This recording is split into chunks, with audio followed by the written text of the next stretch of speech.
تو میرے بھائیوں، یہ اللہ تعالیٰ نے قرآن مجید کے اندر آیت اتار کر یہ بات بیان کر دی کہ ٹھیک ہے، اس میں کوئی شک نہیں کہ جنس کے اعتبار سے اللہ تعالیٰ نے مرد کو عورت پر فضیلت دی ہے، یہ بات اپنی جگہ بجا ہے،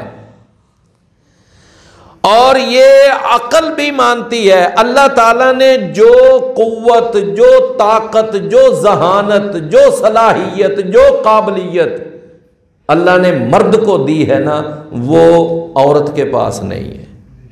اور قرآن مجید کے اندر اللہ نے ارشاد فرمایا کہ الرجال قوامون علی النساء، کہ مرد جو ہیں وہ عورتوں کے اوپر قوام ہیں، حاکم ہیں۔ اور دوسرے مقام پر فرمایا وَلِلرِّجَالِ عَلَيْهِنَّ دَرَجَةٌ، اللہ تعالیٰ نے مردوں کو عورتوں کے اوپر ایک درجہ، ایک برتری، ایک فضیلت اللہ نے عطا کی ہے۔ تو اگر من حیث الجنس دیکھا جائے تو اس میں کوئی شک نہیں ہے، اس میں کوئی شک نہیں ہے کہ جو مرد ہے وہ جنس کے اعتبار سے وہ عورت کی جنس سے بہتر ہے، مرد کی جنس عورت کی جنس سے بہتر ہے۔ آپ دیکھ لیں کہ ابھی 7 دن کا بچہ ہے کہ کوئی پتہ نہیں کہ کل کو اس بچے نے کیا بننا ہے، اور اس نے نالائق نکلنا ہے یا لائق نکلنا ہے، یہ نکھٹو نکلے گا یا بہت بڑا کوئی افسر بنے گا، یہ بہت بڑا عالم بنے گا یا کیا کرے گا، کوئی پتہ نہیں ہے۔ اور اسی طرح اس لڑکی کے بارے میں بھی کوئی پتہ نہیں، ابھی 7 دن کی بچی ہے، لیکن اسلام کہتا ہے اللہ تمہیں لڑکا دے، بچہ دے تو تم کتنے جانور ذبح کرو عقیقے پہ؟ 2، اور اگر بچی پیدا ہو تو 1۔ حالانکہ دیکھ لیں کوئی پتہ نہیں کہ کل کلا ہو سکتا ہے کہ وہ لڑکا جو ہے انتہا درجے کا نالائق اور نکھٹو، نکما اور تنگ کرنے والا نافرمان نکلے، اور وہ بچی جو ہے وہ بہت بڑی فائق، لائق اور بڑی ذہین نکلے اور بہت آگے نکل جائے۔ لیکن اسلام کہتا ہے کہ مرد کی جنس عورت کی جنس سے افضل ہے۔ تو میرے بھائیوں، یہ بات اپنی جگہ پر بالکل بجا ہے، اور یہی وجہ ہے کہ اسلام نے ایک مرد کی گواہی کو 2 عورتوں کی گواہی کے برابر قرار دیا۔ اور جب وراثت کا مسئلہ آیا تو تب بھی اسلام نے مرد کو 2 حصے اور عورت کو 1 حصہ دیا۔ تو میرے بھائی، یہ بات اپنی جگہ پر یہ کچھ مسائل میں بالکل، یعنی اللہ تعالیٰ نے مرد کو کیا دی ہے؟ کیا دی ہے؟ فوقیت دی ہے، برتری دی ہے، یہ بات بجا ہے۔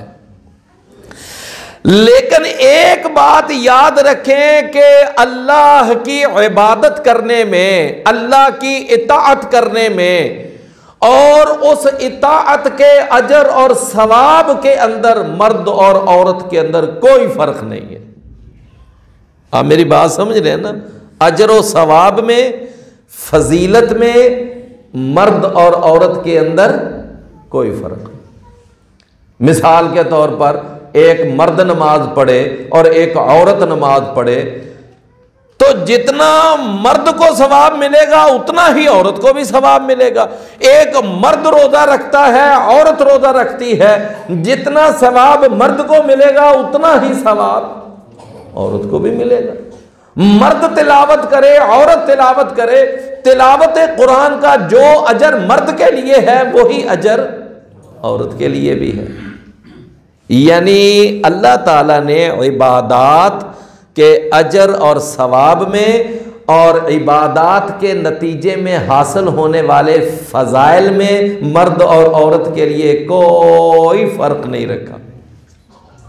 یہاں پر میدان کھلا چھوڑ دیا کہ مرد بھی عبادت کرے، عورت بھی عبادت کرے، جتنا کوئی عبادت کرے گا اتنا اللہ سے اجر لے لے۔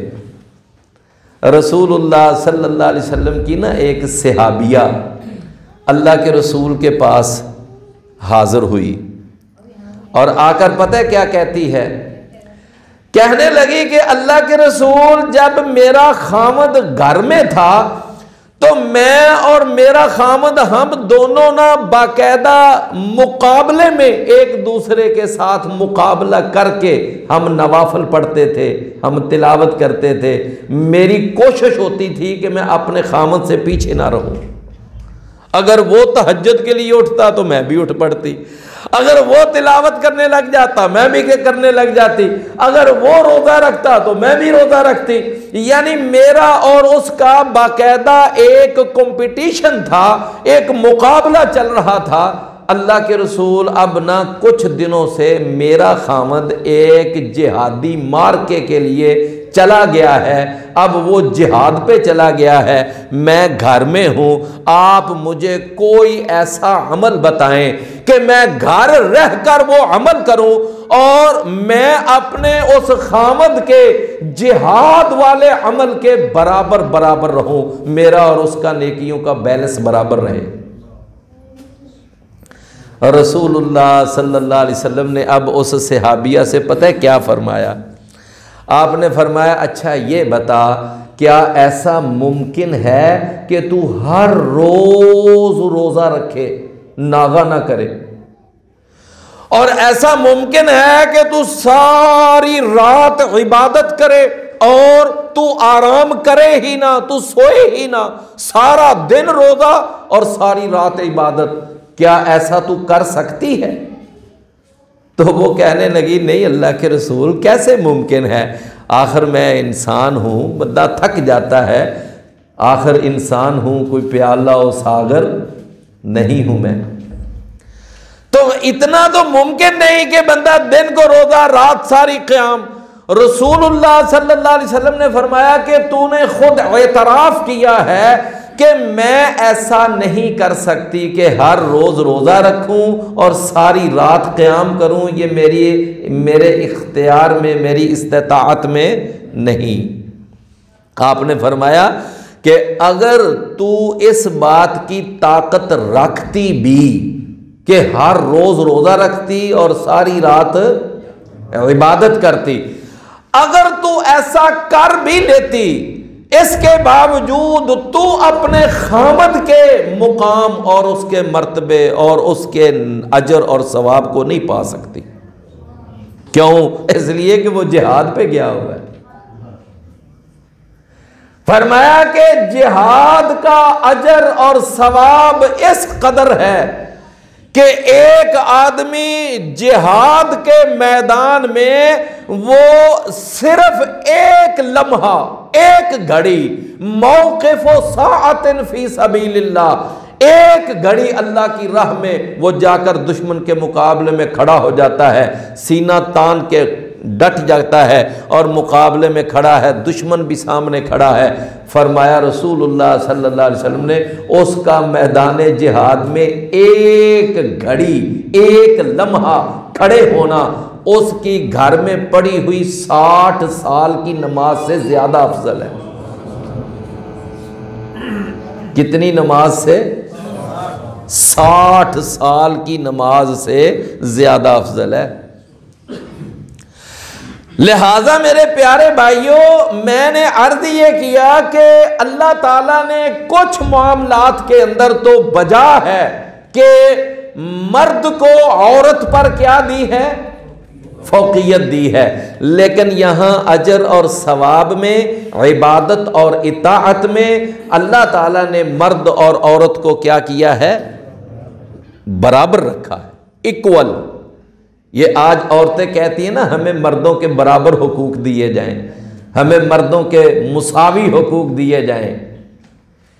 یہ جو ایکول رائٹس کا نعرہ لگاتی ہیں اور اس بات کا یہ بڑا ہی شور شرابہ کہ جی ہم کوئی مردوں سے کم ہیں، ہمیں مردوں کے برابر۔ اور میرے بھائیوں، اللہ تعالیٰ نے قرآن میں ارشاد فرمایا، دیکھیں کہ ان المسلمین والمسلمات والمؤمنین والمؤمنات، اسلام لانے میں مرد اور عورت برابر ہیں، اور ایمان لانے میں بھی مرد اور عورت برابر ہیں۔ آگے اللہ نے وہ ساری 10 چیزیں بیان کی ہیں، فرمایا والقانتین والقانتات، اور دعا کرنے والے مرد، دعائیں کرنے والی عورتیں، سچ بولنے والے مرد، سچ بولنے والی عورتیں، اور صبر کرنے والے مرد، صبر کرنے والی عورتیں۔ اللہ تعالیٰ نے فرمایا یہ ہے نا، یہاں پر ہم تمہیں مساویانہ حقوق دیتے ہیں،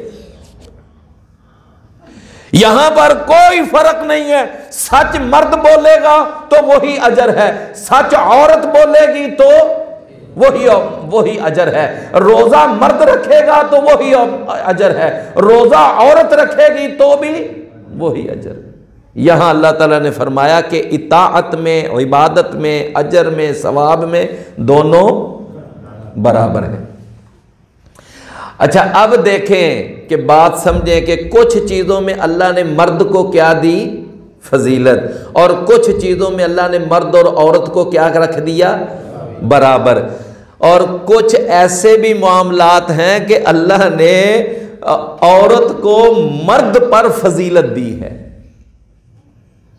یہ تو مغرب کا ایسے ہی پروپوگنڈا ہے نا، اسلام بڑا خشک دین ہے، اسلام بڑا تنگ نظر ہے، اسلام بڑا دقیانوسی مذہب ہے کہ اس کے اندر عورت کو پیسا جاتا ہے، عورت کو بہت زیادہ یعنی کہ ذلیل کیا جاتا ہے۔ یہ یورپ کا گندا پروپوگنڈا ہے۔ نہیں میرے بھائیو، اسلام نے کچھ ایسے معاملات ہیں کہ عورت کو مرد کے اوپر برتری دی ہے۔ آپ حدیث سن لیں، رسول اکرم صلی اللہ علیہ وسلم کے پاس ایک صحابی آیا اور آ کر عرض کرتا ہے، اللہ کے رسول، من احق الناس بحسن صحابتی، اگر میں نے کسی کے ساتھ اچھا برتاؤ کرنا ہے تو میرے اچھے برتاؤ کا سب سے زیادہ حقدار کون ہے؟ تو آپ نے فرمایا اموں کا، تیری والدہ۔ اس نے کہا اللہ کے رسول، میں ایک دفعہ اچھا برتاؤ کر چکا، اب میں پھر کوئی اچھا سلوک، اچھا برتاؤ کرنا چاہوں، اب میں کس کے ساتھ؟ آپ نے فرمایا پھر تیری والدہ۔ اس نے کہا میں 2 دفعہ اچھا برتاؤ کر چکا، اب میں تیسری دفعہ کوئی اچھا برتاؤ کرنا چاہتا ہوں، اب کس کے ساتھ اچھا برتاؤ کروں؟ کون میرے لیے اب اچھے برتاؤ کا حقدار ہے؟ آپ نے فرمایا اموں کا، پھر تیری والدہ۔ رسول اللہ صلی اللہ علیہ وسلم سے وہ پوچھتا ہے، اللہ کے رسول اگر میں چوتھی مرتبہ کوئی اچھا برتاؤ کرنا چاہوں تو اب کون حقدار ہے؟ آپ نے فرمایا ثم ابو کا، پھر کون ہے تیرا؟ تو ماں کو کتنے درجے دیے رسول اللہ صلی اللہ علیہ وسلم؟ ہیں جی 3، اور باپ کو چوتھا۔ پہلے 3 درجے ماں کو اور چوتھا درجہ باپ۔ لہذا میرے بھائیوں، اسلام جو ہے یہ دین فطرت ہے، یہ انصاف اور عدل کا دین ہے۔ جہاں پر مرد کو فضیلت دینا ضروری تھا وہاں مرد کو فضیلت دی، جہاں عورت کو فضیلت دینا ضروری تھا وہاں عورت کو فضیلت دی، اور جہاں دونوں کو برابر رکھنا ضروری تھا وہاں دونوں کو برابر رکھا۔ کیونکہ بات آپ سمجھ رہے ہیں نا، یہ ہے اسلام کا مزاج۔ تو اللہ تعالیٰ نے اس آیت کے اندر، اس کے اندر ہمیں کون سا کلیہ بتایا کہ عبادت میں، اطاعت میں، اجر میں، ثواب میں مرد اور عورت کیا ہیں؟ برابر ہیں۔ اور آگے اللہ نے 10 چیزیں بیان کی۔